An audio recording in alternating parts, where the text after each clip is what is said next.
Welcome to another episode of the Law Firm in Finance. I am Lola Turner, and today I am joined by Terrell Turner, founder of the TL Turner Group, and our law firm finance expert. So, today we're going to be talking about 3 cash flow tips to help law firm owners really stay on top and help drive their cash flow forward. So, stay tuned to this week's episode.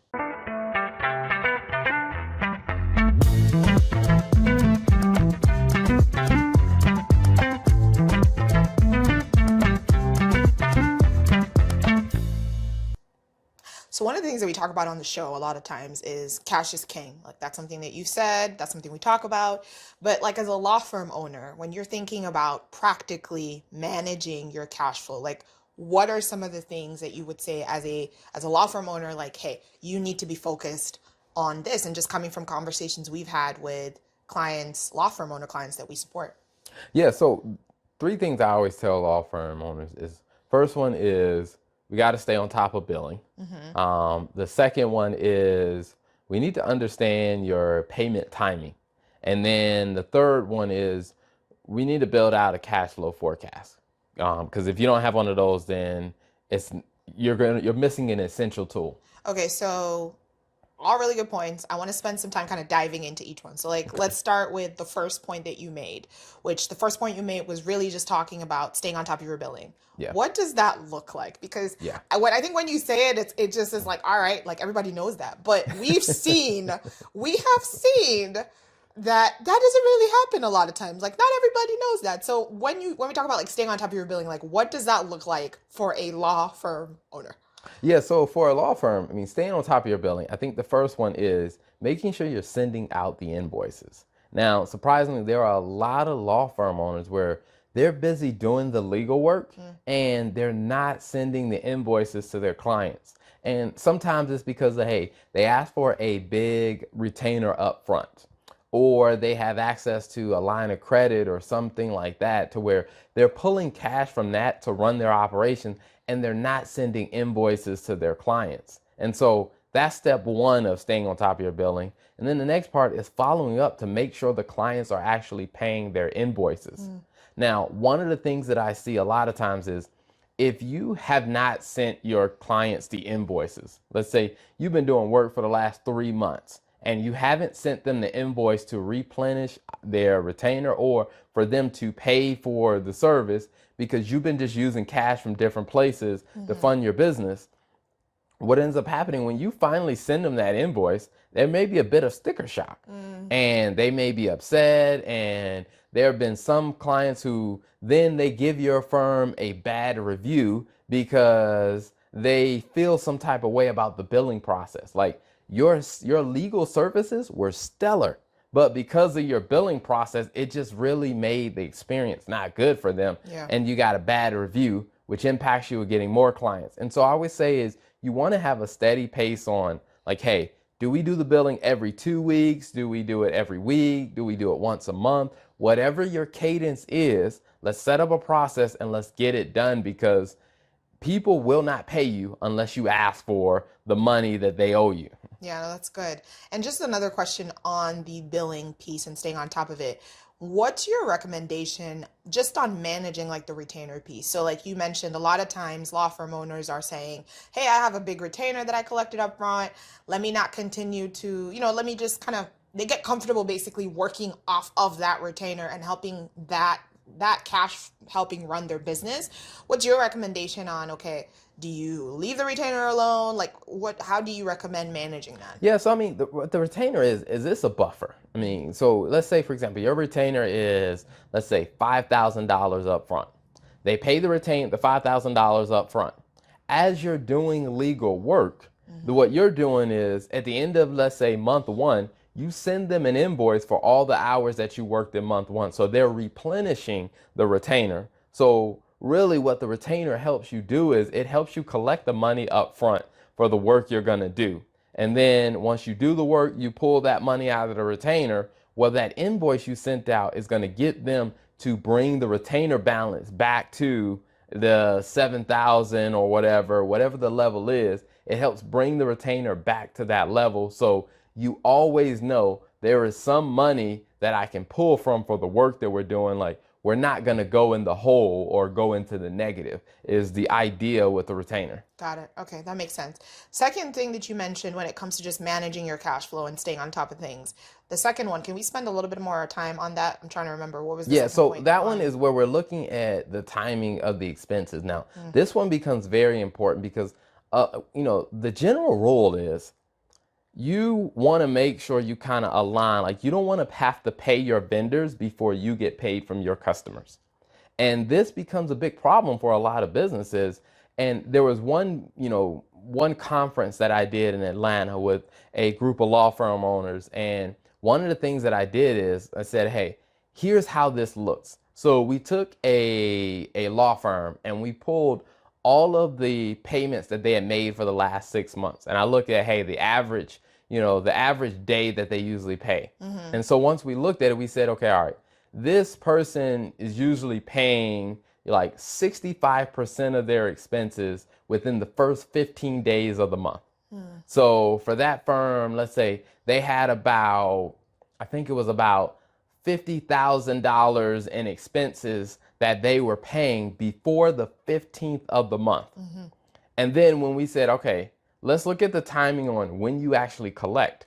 And when we looked at when they collect, they didn't actually start collecting from their customers until like the 22nd of the month. Oh, wow.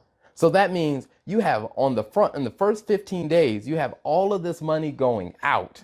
And then you don't actually start collecting from your customers until the 22nd, which means you're running at a negative position. Like, you're giving out more money than you have coming in for like the first 15 days of the month. And when we looked at it a little bit deeper, we realized the person was like, yeah, I usually have some issues with cash flow around the 14th or between the 14th and the 17th. And I'm like, that's because you've been giving out so much money and you haven't been bringing any in. And so we looked at some things about, are there some of these expenses we can move to the back half of the month? And then also we looked at, what if you ended up doing your billing every other week, like twice a month? Maybe we can bring some of that cash in on the front half of the month because you're trying to align. You don't want to be paying your vendors before you get paid from your customers. You want that to align a lot better. That's really good. I really like what you said because I think for a lot of law firm owners, they might not, just business owners, they might not think about that importance of the alignment because as you're talking about it, like that's 8 days, you're basically your cash outflow. And that sounds like a cash flow nightmare because you have all the money coming out, especially if you don't have a buffer or a good buffer. You have all this money coming out. And then your money and your replenishment doesn't come in until almost a week later. And a lot can happen within that week period. So yeah, and that's what they were running into, to where it's like if something unexpected popped up within that 7 days, they were like, oh my gosh, like, what do we do? Like, how are we going to navigate this? And they were like, we got to cut back on our marketing spend. It's like, no, the problem is the timing. Like, if we fix the timing, this will solve some of the headache that you're experiencing. Yeah, no, that's really good. And I think also another point that you made that really resonated with me was just on when you think about trying to identify a lot of frustration for business owners, specifically law firm owners, is when you don't know like you know that you're making money. And when you look at your finances at the end of the month, you know you're making money, but you're trying to figure out and scramble your head like, why do I continue to see some cash flow shortages? Or when I get to mid-month, like I'm struggling. And it's because, like you said, there's no proper alignment between what's coming into the business and what's going out. So I think that's a really, really good point. Is there anything that you would recommend as a law firm owner, someone who has an accountant? Hey, what can your accountant do to help give you visibility to what you did? Like, for example, what you did at the conference with the law firm owners and the working sessions. What are some tools that a law firm owner can leverage from their accounting support to be able to get that kind of Well, the first thing detail? I would tell them is understand, what type of accountant do you have? Do you have a bookkeeper? Do you have a tax preparer? Or do you have a CFO? Because although the name is used interchangeably, like, oh, I got my finance person or my accountant, like, not all accountants are created equal. Yeah. I mean, just like not all lawyers practice the same type of law.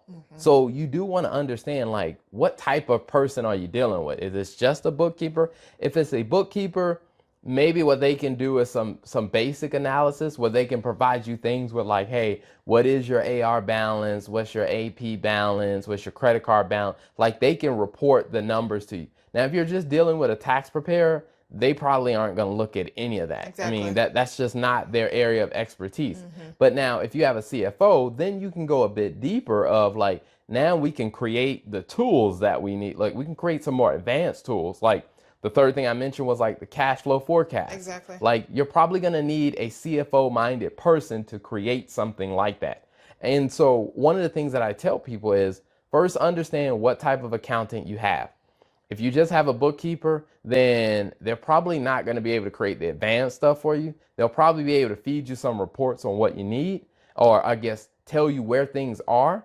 But you're going to need a CFO to help you kind of look forward and to create some more insightful tools. And the good thing is, you may not necessarily need to hire a CFO ongoing. Like I talk to a lot of law firms where they have a CFO coach or CFO review, and they tell me like, hey, I'm just not getting the value. And I'm like, because part of that is you don't need a CFO coach. You need a CFO who's actually going to dig into the numbers and create some custom reports and create some custom things. Because if you're just using a CFO coach, they're going to answer some questions that you have, but you're not paying them to dig in and do the work. Right. And so I always tell people is if you get a CFO, make sure you understand the difference between what a CFO coach does and what a CFO for your business does. And so a lot of and we do a little bit of both with companies, but we do a lot more CFO work with law firms where, like I said, we create that tool like that where we'll look and see, hey, what's the average days of your expenses? Like, are most of your expenses coming out in the first 10 days of the month? What's the average days of your cash inflow? And we're comparing those two and giving you some advice about, hey, how do you align those a little bit more? Another thing that we're looking at is one is just what's the average days that it takes you to collect on your invoices? That one becomes an important one because if it's taking you 45 days to collect on your invoice, that means if you send somebody an invoice today, on average, it's going to take us 45 days before we see that money. Now, in that 45 days, there's a lot that's going to happen. Exactly. So we really start digging into that and figure out how do you shorten that time frame. And then we also look at things like your cash flow forecast. Now, this one is a lot more advanced. What I would say is because we're looking at your historical, what has happened in the past, and we're looking at non-financial data. For example, one law firm, we were looking at, their average case value, and we were also looking at their marketing, saying like, okay, all right, on average, if you have 10 leads, let's say your close rate is 50%, meaning for every 10 prospects you talk to, you're going to get 5 clients. And then we looked and said, okay, your average client spends about, $3,000 with you. So if we can do the math, we can say you have 10 prospects, half of those become clients. The average is $3,000 per client. That's about $15,000. And then we took it a step further. We can say, okay, all right, typically the amount of work that you do, because every case is not finished in the first 30 days. Right. Let's say, you collect about 10% of the fees in the first 30 days.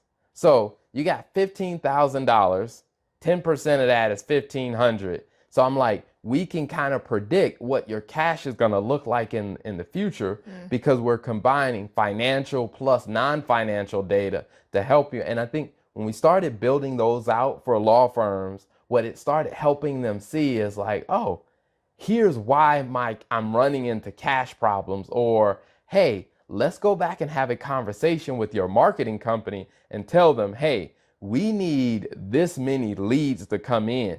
Because I think when you can start providing more clarity to know, okay, I know exactly how many leads I need. We know exactly what our close rate needs to be, which now we can kind of predict what the future looks like and avoid some of the cash problems. That's really good. That's really good. And I think you've really encompassed I think I feel like you've already done the number three tip, which is the cash flow Yeah. forecast. So just recap it for us. If I'm a law firm owner, like, okay, what are my big three takeaways from this episode that we just talked through Yeah. on managing cash flow? So if you're a law firm owner, I think the first one is, you want to make sure you're getting your billing done. Like actually send the invoices out and then follow up to make sure you're collecting.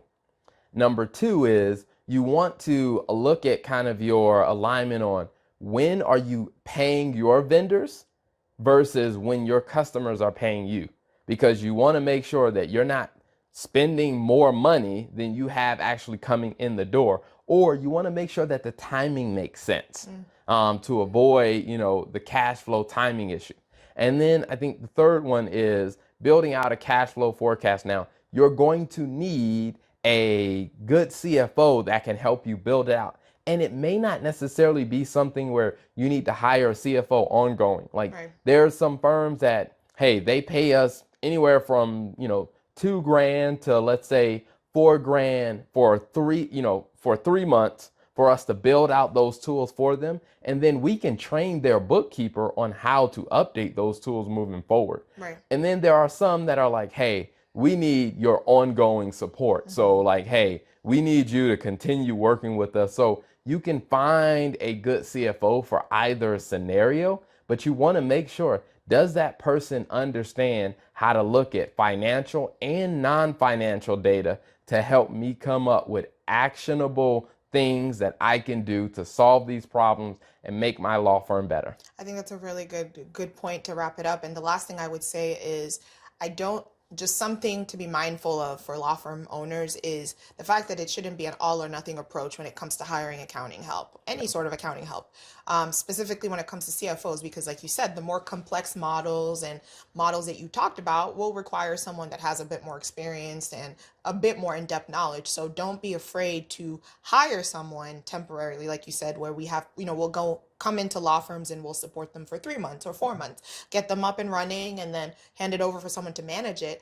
Now we live in a world now where you can do a la carte services, and those a la carte services allow you to get the support that you need for the period of time that you need it to set you up. So I would say as a last point is just don't feel like it is an all or nothing approach for your law firm. You can get the support that you need, and like Terrell said, hey, that is what you need to help drive your business forward. So Absolutely.